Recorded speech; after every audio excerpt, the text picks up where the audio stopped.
অনিয়ন্ত্রিত ক্রোধ, সীমাহীন রাগ আমাদের মধ্যে আছে না নাই?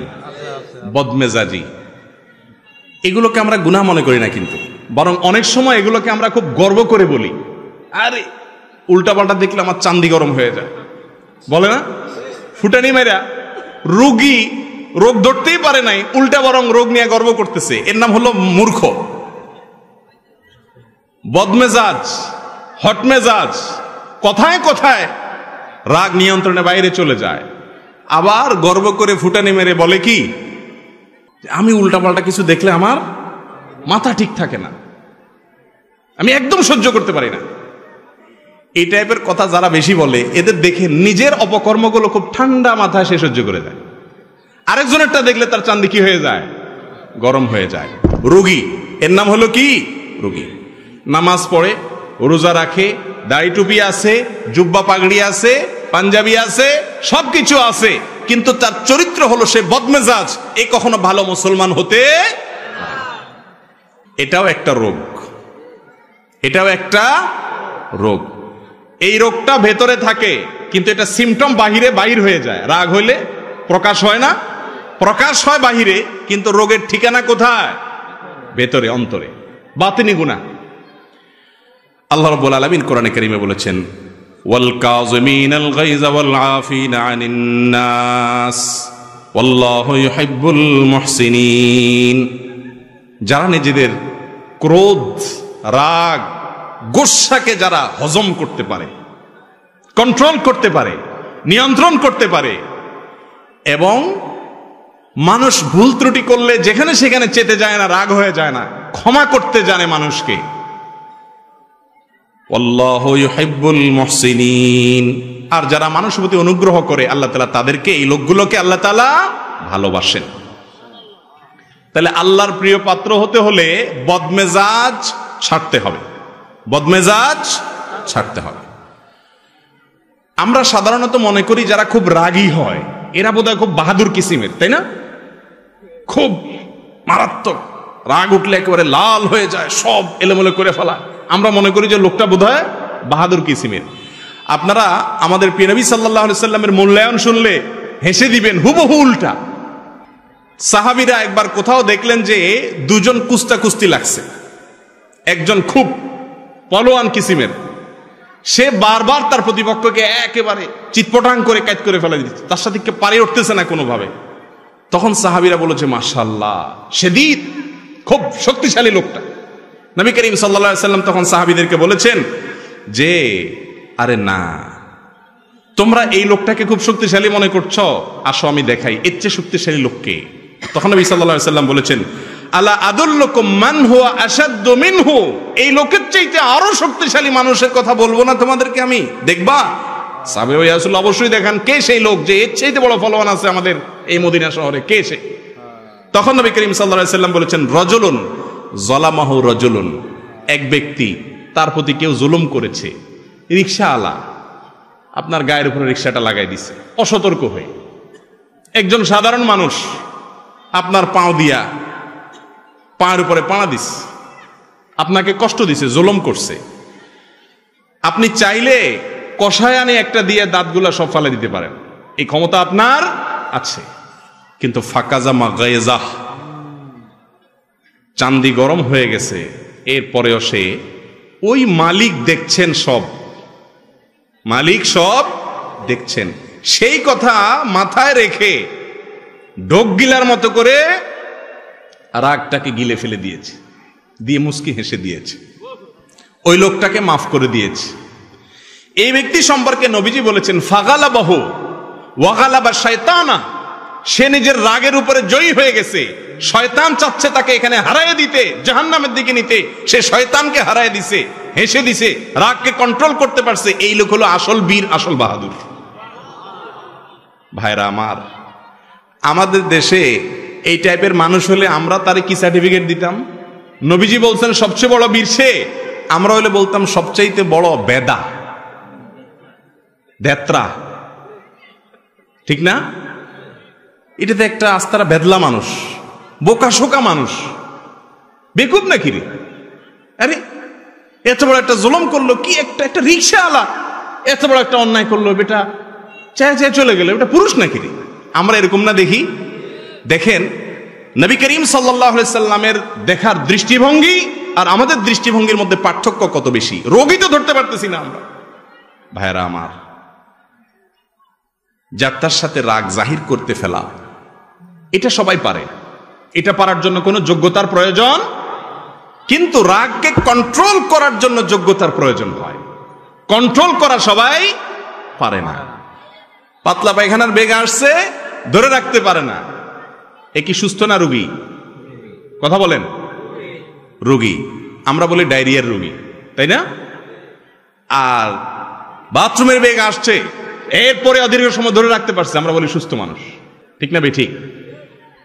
আউট অফ কন্ট্রোল হয়ে গেছে, ডাইরেক্ট হয়ে গেছে, কোনোভাবে ধরে রাখতে পারে না, এটা হলো অসুস্থ ব্যক্তি।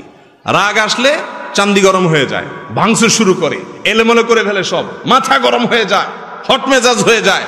তার মানে এই ডায়রিয়ার রোগীর মতো রোগী কন্ট্রোল করতে পারে না, এটার স্ক্রু ঢিলা। স্ক্রু কি? আপনারা মনে করেন স্ক্রু বেশি টাইট, ওইটা একটু বেশি ঢিলা। স্ক্রু ঢিলা দেখেই সে হট হয়ে যায়। কথা বুঝেন নাই? বদমেজাজ যে তার স্ক্রু টাইট না ঢিলা? বিশ্বাস হয় না আপনাদের? কারণ স্ক্রুটা যদি টাইট থাকতো তাহলে তার কন্ট্রোলিং পাওয়ার থাকতো, সাথে সাথে ব্রেক দিতে পারতো, যেখানে সেখানে রাগ দেখাইতো না। ভাইরা আমার, এই রোগটা আজকাল অনেক বেশি। বড়রা তো বড়রা, ছোট বাচ্চা কাচ্চা, 3 বছরের 4 বছরের বাচ্চা কাচ্চা যেগুলো আছে, সব অভিভাবকদের একটাই কথা, মারাত্মক রাগী। ঠিক না বে ঠিক? বাপ মা আবার এমন স্টাইলে বলে, মনে হয় যে খুব গর্বিত। ঠিক না? বলে যে মারাত্মক রাগী ছেলেটা, ডেঞ্জারাস রাগী। ও ছেলে যে রোগী এটা সে নিজেও টের পাচ্ছে না। ঠিক না বে ঠিক বলেন? ছোট ছোট বাচ্চাদেরকেও দেখবেন, গত 10-20 বছর আগেও, মুরব্বীরা বলতে পারবেন, 10-20 বছর আগেও পোলাপান এত হট মেজাজি ছিল না। এখন আরে বাপরে বাপ, চান্দি চুন্দি সব গরম। ঠিক না বে ঠিক? কোনো ঠান্ডা মানুষ টানুষ নেই। চুলের তো নুন বেশ করলে ভাঙচুর শুরু করে দেয়। হ্যাঁ, তার সিনারিও দেখার জন্য সবাই অস্থির হয়ে যায়। ঠিক না বে ঠিক? এর অবশ্য অন্য কারণ আছে। এর কারণ কি জানেননি? ওইটা আরেক রোগ। এটা হলো মোবাইলে গেমস পোলাপানকে দিতে দিতে, গেমসে কি দেখে? গেমসে যা দেখে সব হলো কি? মারামারি, কাটাকাটি। সামনে আসছে ঠুস ঠুস মারো। ঠিক না বে ঠিক? ওই সাপের গেম যেটা খেলান, একই কথা, খাই ফেলা। সামনে যারা আছে তারা খাই ফেলা। এই যে গোটা সমাজে হানাহানি, খুনাখুনি, মারামারি, খাই খাই, ধর ধর, মার মার, কেন আসছে?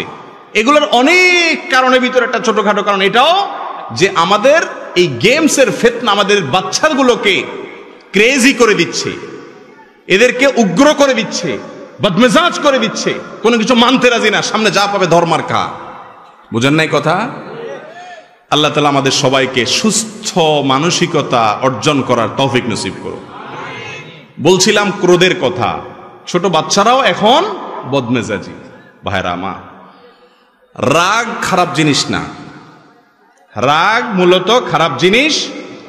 রাগকে নিয়ন্ত্রণ করতে না পারা, এটা হলো খারাপ জিনিস। এই জন্য আল্লাহ রাব্বুল আলামিনের ভাষা দেখবেন, ওলামায়ে কেরাম মজা পাবেন, জানেন, ওয়াল কাযিমিনাল গায়জ। আল্লাহ বলেছেন যারা রাগকে সংবরণ করে। কাজম এর মানে হলো মশক। মশক আগের যুগে পানি রাখার জন্য চামড়ার, যে এখন ফুদে বড় করার বালিশ আছে না কিছু, এখন আজকাল পাওয়া যায় মেডিসিনের দোকানে, গরম পানি রাখার জন্য ওইগুলোর মধ্যে। তো এটার মধ্যে হট ওয়াটারের যে ব্যাগ, এই ব্যাগের মধ্যে পানি রাখলে সেটা যাতে বের না হয়, এটার জন্য সিভিটিভি ভালো করে আটকানো, এটাকে বলা হয় কাজম, নিয়ন্ত্রণ করা, কন্ট্রোল করা। আল্লাহ তাআলা বলেছেন ওয়াল কাযিমিনাল গায়জ, যারা তাদের ক্রোধকে, রাগকে এরকম নিয়ন্ত্রণ করে, ওই হট ওয়াটার ব্যাগ থেকে যেরকম এক ফোঁটা পানি বের হতে দেয় না ব্যাগে, ঠিক তেমনি ভাবে যেই ব্যক্তি তার রাগ আছে ঠিকই, যখন তখন সেটাকে বের করে দেয় না। যখন যতটুকু দরকার হয় হট ওয়াটারের ব্যাগ খুলে মানুষ ঢালে, সেও যেখানে যতটুকু দরকার হয় ততটুকু রাগ জাহির করে, যেখানে সেখানে রেগে যায় না, কন্ট্রোল করতে পারে। এই ব্যক্তির প্রশংসা আল্লাহ করেছেন। আল্লাহ বলেন নাই ওয়াল আদিমিনাল গায়জ, আল্লাহ কিন্তু বলেন নাই ওয়াল আদিমিন আল গায়জ। আদিমিন আল গায়জ মানে যাদের রাগ নাই, তাদের প্রশংসা আল্লাহ করেন নাই। একেবারে ভেদলা রাগটা কিচ্ছু নাই, বেদামাস, এটার প্রশংসা নাই। রাগ থাকতে হবে, তবে রাগরে কি করতে হবে? কন্ট্রোল। আপনার রাগের চোটে মায়ের সামনে মুখটা খারাপ করে ফেলে দিলেন, রাগের চোটে একটা গালি বের হয়ে গেল, রাগের চোটে বাপকে ঝাড়ি দিয়া বসলেন, রাগের চোটে একজন মুরব্বির সাথে বেয়াদবি করে বসলেন, রাগের চোটে একজন দুর্বল মানুষকে একটা থাপ্পড় দিয়ে বসলেন। দুনিয়াতে মাস্তানি করবেন, কিয়ামতের ময়দানে এসব ওয়াজ টোয়াজ শোনা কাজে আসবে না, কোরআন তেলাওয়াত জিকির আজকার কাজে আসবে না। ওই থাপ্পড়ের কারণে নেকামল দিয়ে সে লোককে নিজে ভিক্ষুকের মতো ফকিরের মতো জাহান্নামে নিক্ষিপ্ত হইতে হবে। এত সহজ না জান্নাত। নিজের বিরুদ্ধে সংগ্রাম করা শিখতে হবে। আল্লাহ তাআলা আমাদের সবাইকে মানুষের মতো মানুষ হওয়ার তৌফিক দান করুন। একজন মানুষ প্রকৃত অর্থে ভালো মুসলমান হইতে হলে আগে ভালো মানুষ হইতে হবে। ভালো মানুষ হওয়া ছাড়া ভালো মুসলমান হওয়ার কোনো পথ খোলা নাই। অতএব রাগকে সংবরণ করতে হবে। এক সাহাবী এসে বলতেছেন, ইয়া রাসূলুল্লাহ, আমাকে একটু উপদেশ করেন, আমাকে একটা উপদেশ করেন। আমরা তো এখন উপদেশ চাই না, হুজুরদের কাছে যাই শুধু দোয়া চাই। হুজুর একটু দোয়া করিয়েন। আজ পর্যন্ত আমি দেখি নাই, আমি তো ছোট মৌলবী, মুরব্বীরা আরো বড় মৌলবী সাহেবরা ভালো জানেন। সাধারণ মানুষ আসে কি বলেনি কি, হুজুর আমাকে একটা নসিহত করেন, কোন আমলটা করব বা কি করব। এগুলা পাওয়া যায় সচরাচর? সব শুধু দোয়া চায়, কারণ মনে করে যে হুজুররা দোয়া করে দিলে আমি আকাম কুকাম যাই করি না কেন শর্টকাট হইতে মন আল্লাহ পার করে দিবে। বুঝছেন নি? বাঙালি সব জায়গায় আমরা শুধুমাত্র শর্ট রাস্তা খুঁজি, সোজা রাস্তায় কোথাও যাইতে রাজি না। আখিরাতের ক্ষেত্রে একই কথা, হুজুরদের দোয়া নিয়ে শর্টকাটে যেতে চাই, নিজে সোজা হইতে রাজি। সাহাবী জিজ্ঞাসা করতেছে, ইয়া রাসূলুল্লাহ আউসিনি, আমাকে একটু ওসিয়ত করেন, উপদেশ করেন। নবী করিম সাল্লাল্লাহু আলাইহি সাল্লাম বলেছেন, তোমার জন্য উপদেশ হলো লা তাগদাব, গোসা করবে না। সাহাবী চিন্তা করলেন, আরে কি একটা কথা হলো, এটা একটা আমল হলো নি, গোসা করো না, তুমি এতবার সুবহানাল্লাহ বলিও, এই দোয়াটা পড়িও, এরকম কিছু হয়তো হবে। নবীজি এটা কি বললেন? তখন বললেন, আবার বললেন, ইয়া রাসূলুল্লাহ আউসিনি, আমাকে একটু ওসিয়ত করেন। নবী করিম সাল্লাল্লাহু আলাইহি সাল্লাম আবারও তাকে বললেন, দ্বিতীয় দফায়ও তোমার জন্য ওসিয়ত হলো লা তাগদাব, গোসা করবা না, বদমেজাজি দেখাবা না। আবার ওসিয়ত চাইলেন, একই ওসিয়ত করলেন। কারণ নবীজি বুঝতে পেরেছেন যে এই রোগটার মধ্যে বদমেজাজির রোগ আছে, এজন্য তাকে ওই ট্রিটমেন্ট দিয়েছেন। অন্য একটা হাদিসে আছে, রাসূল করিম সাল্লাল্লাহু আলাইহি সাল্লাম একজনকে বলেছেন, লা তাগদাব ওয়ালাকাল জান্নাহ, রাগ করো না, জান্নাত তোমার। রাগ করো না, জান্নাত তোমার। ভাইরা আমার, যত সহজে বলে ফেললাম, একটু চিন্তা করেন তো কথাটা কত ওজনী। রাগ করো না, জান্নাত তোমার। তার মানে যদি তুমি ফরজ আমলগুলো করার পরে, বড় বড় কবিরা গুনাহ থেকে বাঁচার পরে নিজের রাগকে যদি সংবরণ করতে পারো, নিয়ন্ত্রণ করতে পারো, যেখানে সেখানে জেদ না দেখাও, জুলুম না করো, বদমেজাজি না করো, তাহলে সেক্ষেত্রে তোমার জান্নাতের গ্যারান্টি হয়ে গেল। কত বড় ব্যাপার চিন্তা করে দেখেন। আল্লাহ তাআলা আমাদের সবার রাগগুলোকে সংবরণ করার তৌফিক নসিব করুন। ভাইরা আমার, রাগ তিন প্রকার। এক প্রকারের রাগ প্রশংসনীয়, এক প্রকারের রাগ নিন্দনীয়, আরেক প্রকারের রাগ অনুমোদিত অর্থাৎ জায়েজ। প্রশংসনীয় রাগ আছে। কোন রাগ? আল্লাহর হুকুম লঙ্ঘন হতে দেখলে রাগ করা, তাও নিয়ন্ত্রিত হইতে হবে, অনিয়ন্ত্রিত না। ছেলে নামাজ পড়ে না, মা বাপ তুলে গালি দিলেন, এ রাগ কি প্রশংসনীয় হবে? ছেলে নামাজ পড়ে না, চোখ মুখ লাল হয়ে যাবে, রাগান্বিত হয়ে যাবেন, এটা প্রশংসনীয়। কিন্তু রাগান্বিত হয়ে যদি মুখ দিয়ে গালি বাইর হয়ে যায়, তাহলে শেষ, অনিয়ন্ত্রিত হয়ে গেল, ডায়রিয়ার রোগী।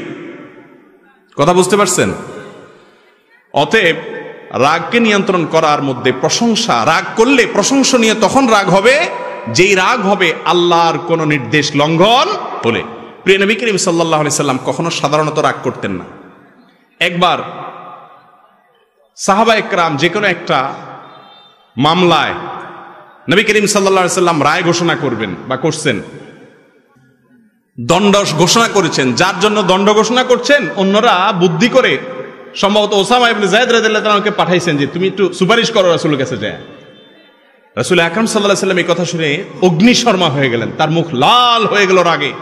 আল্লাহর নির্দেশ আমি বাস্তবায়ন করছি, আল্লাহর শাস্তি দণ্ডের ঘোষণা দিয়েছি, আমাকে এই জায়গায় এসে সুপারিশ করতেছো তোমরা? আল্লাহর দণ্ড থেকে সরে যাবো আমি?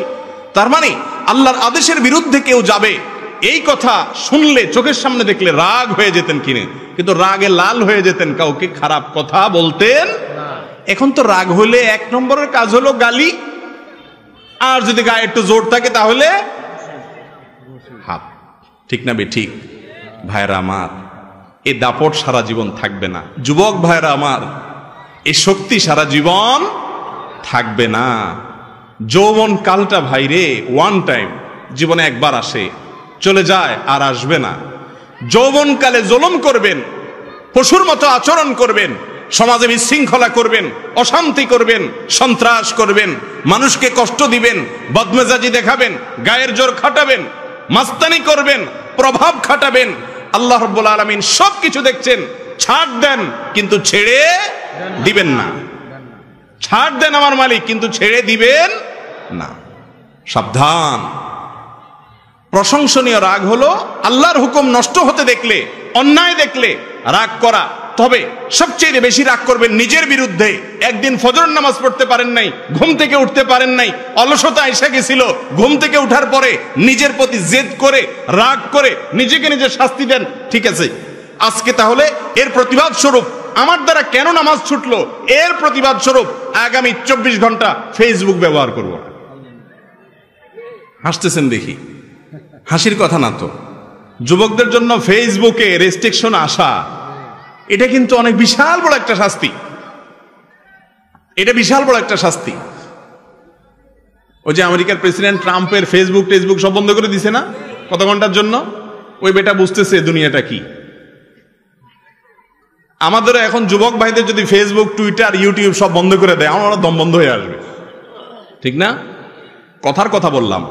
নিজের বিরুদ্ধে আমার দ্বারা করে অন্যায় হয়ে গেছে। একজন মানুষ রিকশাওয়ালার সাথে দুর্ব্যবহার করছেন, আসছেন, যখন মাথাটা ঠান্ডা হয়েছে তখন সাথে সাথে নিজের বিরুদ্ধে নিজে এবার সংগ্রামে নামেন, যুদ্ধে নামেন। খুঁজে বের করেন সে রিকশাওয়ালাকে, যাদের সামনে থাপ্পড় দিয়েছেন, দুর্ব্যবহার করেছেন, তাদের সামনে যদি রিকশাওয়ালার পাও ধরে মাপ চেয়ে ফেলতে পারেন, ভাইরে কিয়ামতের ময়দানে বেইজ্জত হওয়ার চাইতে, আমল খোয়ানোর চাইতে তোমার কাছে এখনই মাপ চাই, মাফ করে দাও, মাথা গরম হয়ে গেছিল, মাফ করে দাও, এটা যদি করতে পারেন তাহলে আপনি হলেন বীর, আপনি হলেন বাহাদুর। মানুষ আপনাকে বলতে পারে আপনি ভেদা, কিন্তু আল্লাহর খাতায় এটা হলো সবচেয়ে বড় বীরত্বের পরিচয়। আল্লাহ তাআলা আমাদের সবাইকে মানুষ হওয়ার তৌফিক দান করুন। আমরা মানুষ রূপী, চেহারা দেখতে মানুষের মতো, কিন্তু কারোর মধ্যে বাঘের গুণ, থাবা দাও পাইলে চান্স। কারোর মধ্যে সাপের গুণ, ভেতরে ভেতরে দংশন করো। কারোর ভেতরে হিংস্র বিভিন্ন জীবজন্তুর গুণ আমাদের ভিতরে আছে। কারোর ভিতরে কুকুরের মতো লোভের গুণ আছে। এক এক পশুর গুণ নিয়ে চলতেছি, কিন্তু চেহারা সব মানুষের মতো। ঠিক না বে ঠিক?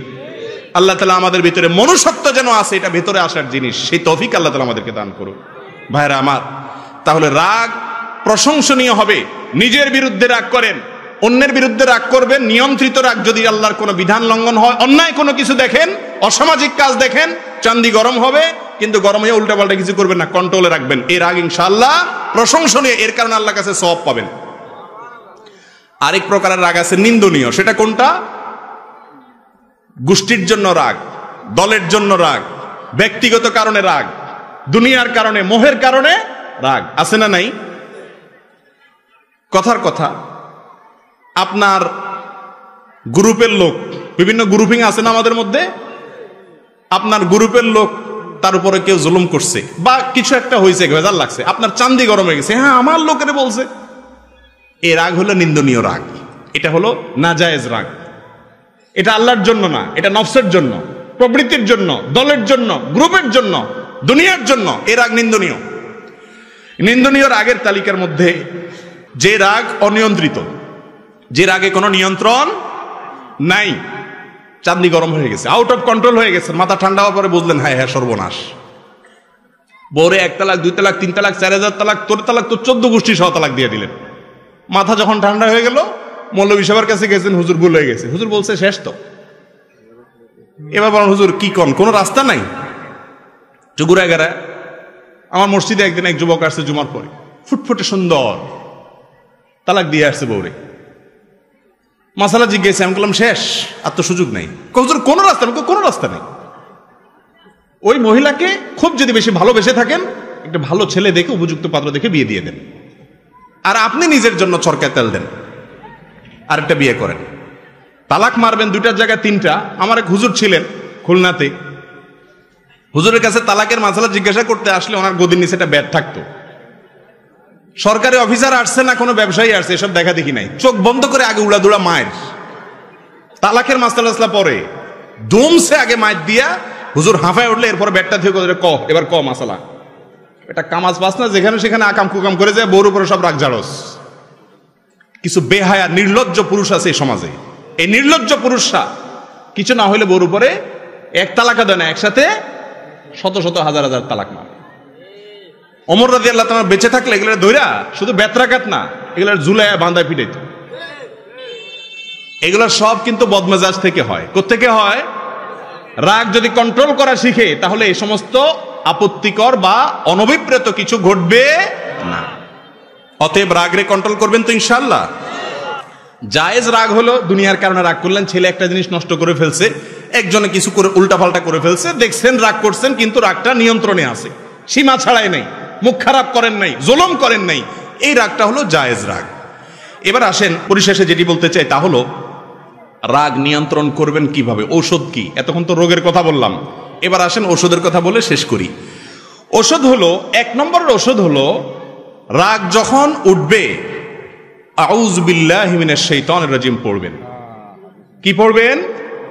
আউযু বিল্লাহি মিনাশ শাইতানির রাজিম। সাথে সাথে দেখবেন রাগের মিটার 99 ডিগ্রি থেকে একেবারে ধাপ করে দেখবেন জিরোতে চলে আসছে।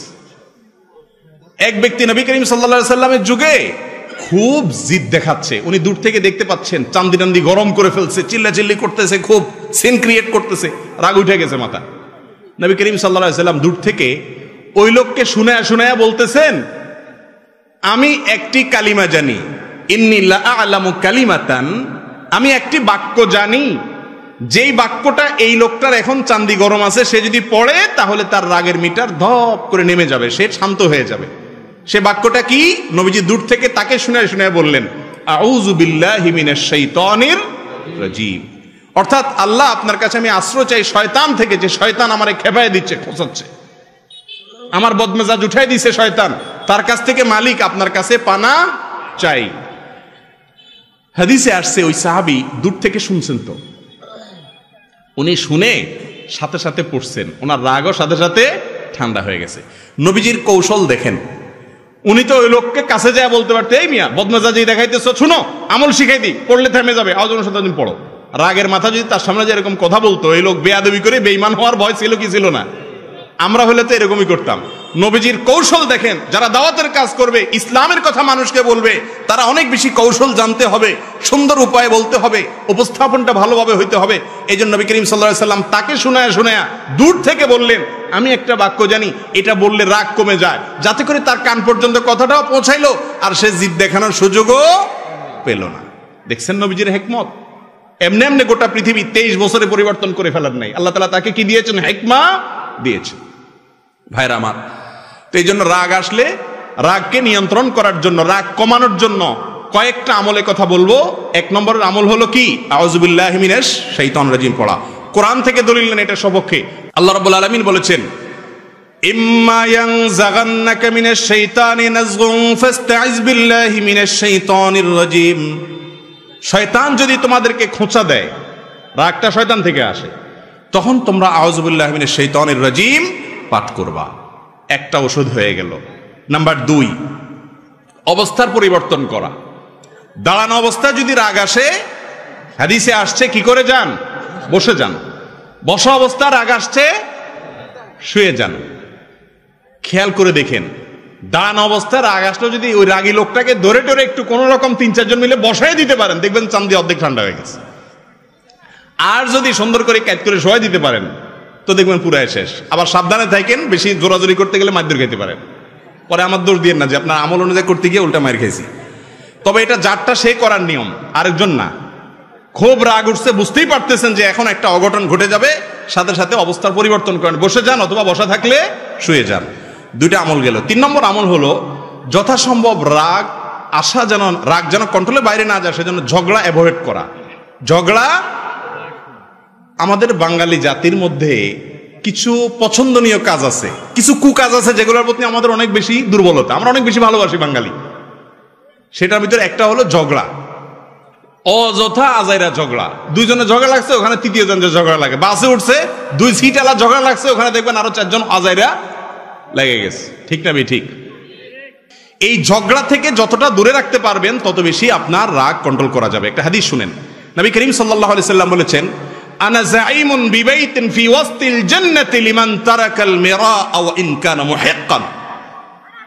যে ব্যক্তি হকের উপরে আছে, সে জানে আমি সত্যের উপরে আছি, ওই লোকটা আমার প্রতি জুলুম করতেছে, তারপরেও কথা যেন না বাড়ে, কথা যেন না বাড়ে, পরিস্থিতি যাতে অবনতি না হয়, সেজন্য সে মুখে কুলুপ দিয়ে নিজেকে কন্ট্রোল করে বসায় রাখলো। ঠিক আছে ভাই, তোরটাই ঠিক আছে, মেনে নিল, ঝগড়া অ্যাভয়েড করলো, মামলায় গেল না, ভেজালে গেল না। এই ব্যক্তি সম্পর্কে নবীজি বলেছেন, এই ধৈর্য ধারণ করার কারণে আল্লাহ রাব্বুল আলামিন তার জন্য জান্নাতের মাঝখানে, নবী করিম সাল্লাল্লাহু আলাইহি সাল্লাম বলেছেন, আমি আল্লাহর কাছ থেকে তার জন্য জান্নাতের সেন্টার পয়েন্টে একটি প্রাসাদের দায়িত্ব নিলাম। সুবহানাল্লাহ। তাহলে জান্নাতের গ্যারান্টি তো হলো জান্নাতের একেবারে সেন্টার পয়েন্টে মাঝখানে একটা প্রাসাদের দায়িত্ব নিলেন আল্লাহর পক্ষ থেকে স্বয়ং নবী করিম সাল্লাল্লাহু আলাইহি সাল্লাম। এখন আমাদের সমাজে যদি মামলা 2-4টা করতে পারে, উল্টে ফেলাতে পারে রাগের চোটে, তাহলে বলে বাপের বেটা। ঠিক না? ওইটা আসলে মায়ের বেটা। বাপের বেটা কোনটা? বাপের বেটা যে সবকিছু করতে পারে, তারপরেও তাকায়া মাটির দিকে চেয়ে চলে আসছে আল্লাহর জন্য, এ হলো আসল বাপের বেটা, আসল বীর পুরুষ। তাহলে রাগকে নিয়ন্ত্রণ করার জন্য ঝগড়া অ্যাভয়েড করা, ঝগড়া এটাকে অ্যাভয়েড করা, যথাসম্ভব ঝগড়া এড়িয়ে চলা, গন্ডগোল এড়িয়ে চলা। ঠিক আছে বাবা, নিজে ন্যায়ের উপরে থাকিও ছেড়ে দেওয়া, এই ছাড় দেওয়ার মানসিকতা যদি থাকে, এই ব্যক্তি হলো আসল মুসলমান, ভালো মুসলমান। আমি আজকে যে কথাগুলো বলতেছি এগুলো শুকনা শুকনা কথা, ভালো লাগার কথা না। সুবহানাল্লাহ আলহামদুলিল্লাহ ফজিলত বলতেছি না, কারণ সুবহানাল্লাহ আলহামদুলিল্লাহ বলা এটা অনেক সহজ। কিন্তু কারোর সাথে ঝগড়া লাগছে, বাবা তোরটাই ঠিক আছে, আমি গেলাম, থাক, মাপ চাই, নিজে সাইড কেটে চলে যাওয়া, এটা কিন্তু সুবহানাল্লাহ বলার মতো সহজ কাজ না। কোরআন খতম করা সোজা, এই কাজটা অনেক কঠিন। আল্লাহ আমাদের তৌফিক দান করুন। 4 নম্বর আমল হলো ওযু করা। 4 নম্বর আমল কি রে ভাই? ওযু করা। নবী করিম সাল্লাল্লাহু আলাইহি সাল্লাম বলেছেন, ইন্নামাল গাযাবু মিনান নারি ওয়াশ শাইতান। রাগ এটা আগুন থেকে আসে। রাগ উঠলে দেখবেন শরীর গরম হয়ে যায়, হট হয়ে যায় না? বেশি রাগ উঠলে দেখবেন যে শরীরে হাত দিলে মনে হয় যে টেম্পারেচার অনেক বেশি, মনে হয় জ্বর আসছে, আসলে জ্বর আসে নাই, এটা আগুন থেকে আসে শরীরের মধ্যে। নবী করিম সাল্লাল্লাহু আলাইহি সাল্লাম বলেছেন, মানুষের ভিতরে জেদ, রাগ, এটা আগুন থেকে আসে, শয়তান থেকে আসে। আর আগুন এবং শয়তানকে নেভানোর জন্য পানি ব্যবহার করতে হয়, অর্থাৎ ওযু করতে হয়। যত রাগ আসুক না কেন, কষ্ট মষ্ট করে যদি একটু ওযু করে ফেলেন, দেখবেন ইনশাআল্লাহ রাগে পানি ঢেলে গেছে। কথা কি বুঝতে পারছি? 4 নম্বর আমল হলো ওযু করা। 5 নম্বর আমল হলো রাগ নিয়ন্ত্রণ করলে ওই যে জান্নাতের গ্যারান্টি আছে, নবী করিম সাল্লাল্লাহু আলাইহি সাল্লামের ওসিয়ত আছে, আল্লাহ তাআলা ভালোবাসেন বলেছেন, সেগুলো চিন্তা করবেন। এবং একটা ঘটনা, ওই যে আয়াত বলেছে সেই প্রেক্ষিতে আমাদের জানা দরকার, সেটা হলো আলী ইবনুল হুসাইন রাদিয়াল্লাহু তাআলা আনহু। আলী রাদিয়াল্লাহু তাআলার ছেলে হুসাইন, ওনার ছেলে নাম রাখছে কি? বাপের নামে আলী। আলী ইবনুল হুসাইন রাদিয়াল্লাহু তাআলা আনহু তার একজন কাজের লোক ছিল, সে পানি ঢেলে দিচ্ছিল, উনি ওযু করতেছেন। তো ভারী কোনো বদনা ছিল, কাঁসা টাসার বদনা, অনেক দূর থেকে দিচ্ছে, হঠাৎ করে এটা হাত থেকে ধাপ করে ছুটে গেছে, ছুটে ওনার হাতে পড়ছে, খুব ব্যথা পাইছে। এখন মালিকের হাতে ব্যথা লাগছে, কাজের লোকটা খুব ভয় পেয়ে গেছে, কৃতদাস ছিল, ভয় পেয়ে গেছে, ভয় পাইয়া ওনার দিকে তাকাইছে।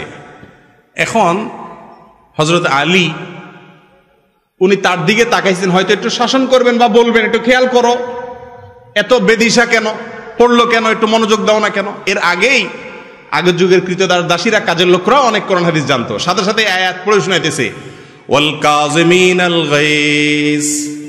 আল্লাহর প্রিয় মানুষদের প্রশংসা করতে গিয়ে আল্লাহ বলেছেন যারা রাগকে নিয়ন্ত্রণ করে।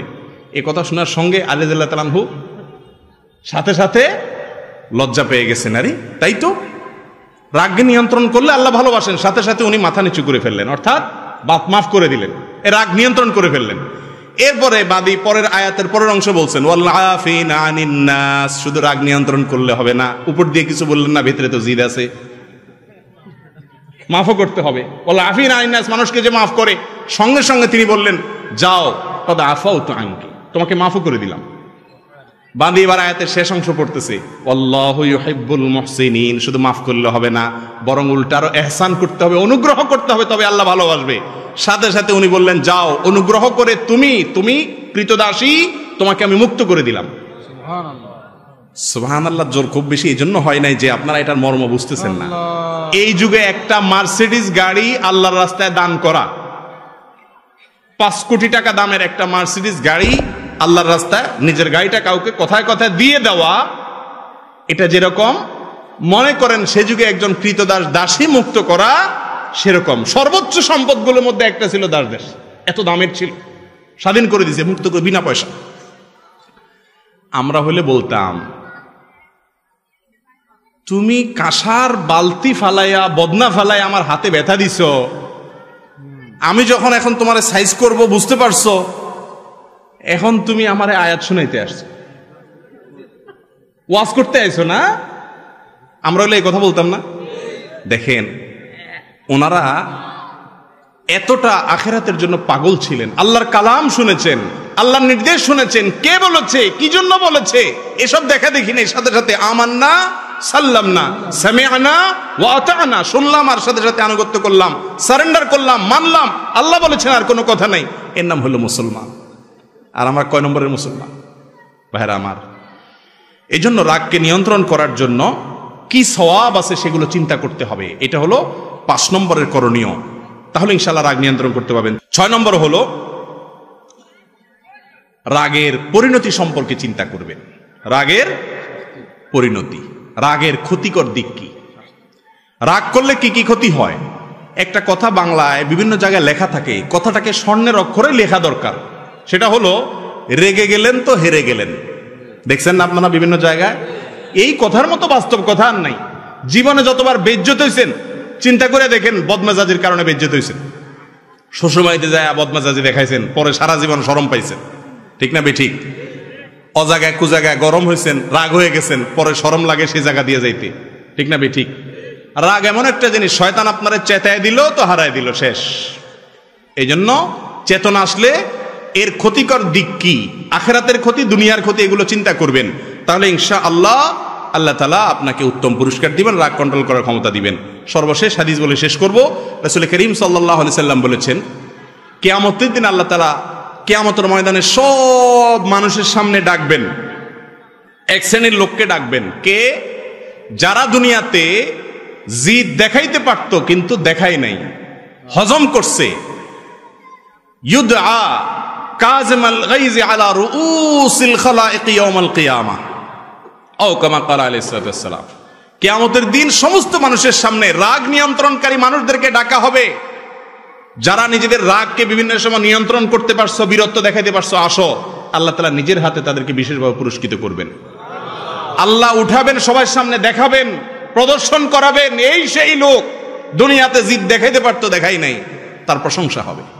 আল্লাহ তাআলা আমাকে, আপনাকে, আমাদের সবাইকে আমাদের রাগগুলোকে সংবরণ করার, কন্ট্রোল করার, নিয়ন্ত্রণ করার তৌফিক দান করুন।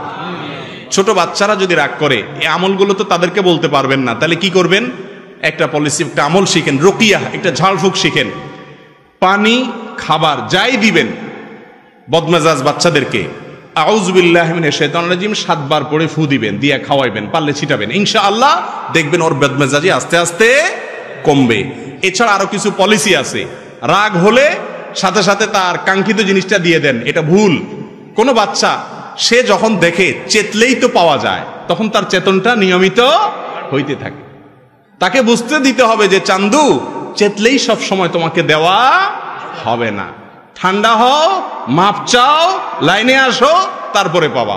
এভাবে এক্সারসাইজ করলে আস্তে আস্তে ইনশাআল্লাহ রাগ সংবরণ সেও করবে। আল্লাহ রাব্বুল আলামিন আমাদেরকে, আমাদের পরিবারকে, আমাদের সমাজকে শান্তিপূর্ণ সমাজ হিসেবে গড়ে তোলার তৌফিক দান করুন। আমরা যেন ভেতরকার অপরাধ, পাপ, বাতিনি গুনাহ এগুলো একটা একটা করে ছেড়ে আমাদের ভেতরটাকে পরিষ্কার করে খাঁটি মুসলমান যেন হতে পারে সেই তৌফিক দান করুন।